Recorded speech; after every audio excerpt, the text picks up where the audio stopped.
Dating back to the first half of the 20th century, this aphorism has often been attributed to Twain, though nobody has yet been able to reliably establish that he actually said it. Throughout his career, Twain did endorse a cyclical version of history, rather than the progressive one which was more popular with his contemporaries. Near the end of his life, he wrote, "By the terms of the law of periodical repetition, nothing whatever can happen a single time only. Everything happens again, and yet again, and still again, monotonously. Nature has no originality. I mean, no large ability in the matter of inventing new things, new ideas, new stage effects. She has a superb and amazing and infinitely varied equipment of old ones, but she never adds to them. She repeats, repeats, repeats, repeats. Examine your memory and your experience. You'll find it to be true."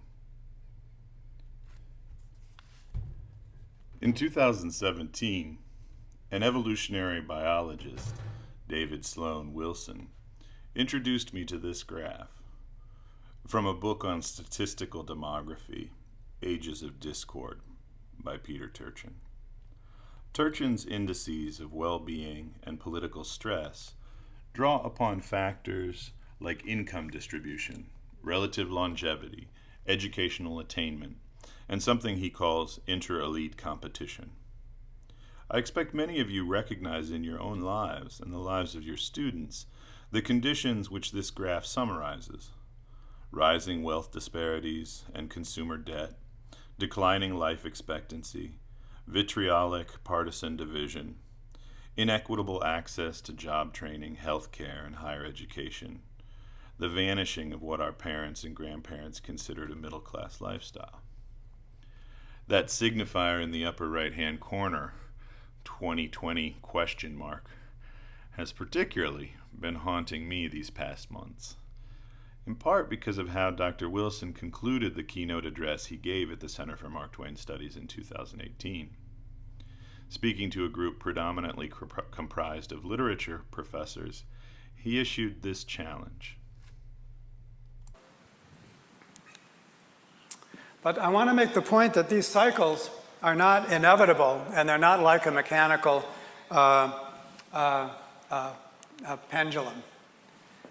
They depend upon the meaning systems that we construct for ourselves. And this is what you know far better than I, basically what caused this turnaround. It was the New Deal. It was basically people staring, as I understand it, collapse in the face, and more or less making decisions. We really have to do things. We have to govern ourselves on behalf of whole society. We cannot just govern ourselves on the behalf of our class. And it's at that point that we get the new policies, basically, new narratives, that result in this turnaround. Now we get this downturn, which you might attribute to the neoliberal narrative, the Reagan era, the Thatcher era, and down we go again. Obviously, this argues for a new story that will enable us to make the right decisions.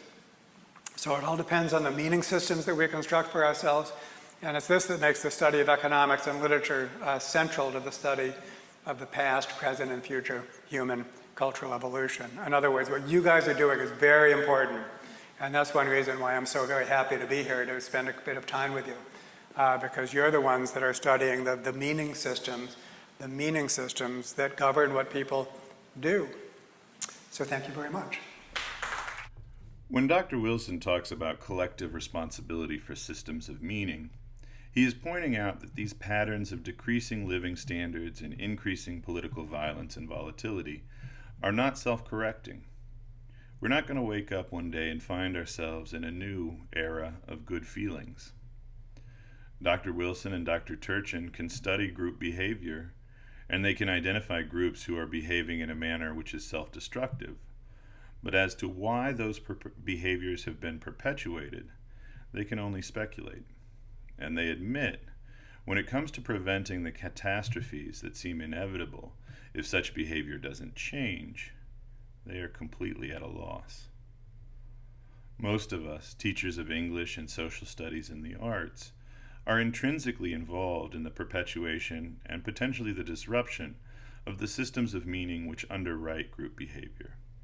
And so, one of the things I'd like us to talk about is whether we are racing towards another civil war. And if so, why?